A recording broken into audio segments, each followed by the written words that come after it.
Well, here we are. Happy January 2nd of 2015.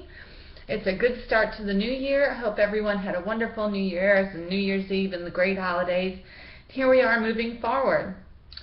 So today's card is, let's see if you can see it there. There we go. Today's card is from the Shadowscapes Tarot.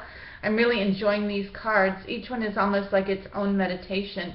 The deck's beautiful. The art is beautiful. Anyway, and so the Five of Cups is a card. First off, cups are cards of emotions. Fives are cards of something you're missing. And so it seems like there's something emotionally you're missing in your life. It's there in front of you, but you seem to have on blinders and you're focusing on something else. There's lots of people around you trying to get you out of this, but it just doesn't seem to be working for you.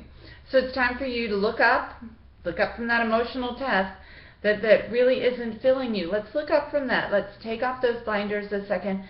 Let's take a chance on what might actually be around you that you're missing that could be filling you up and taking care of you emotionally.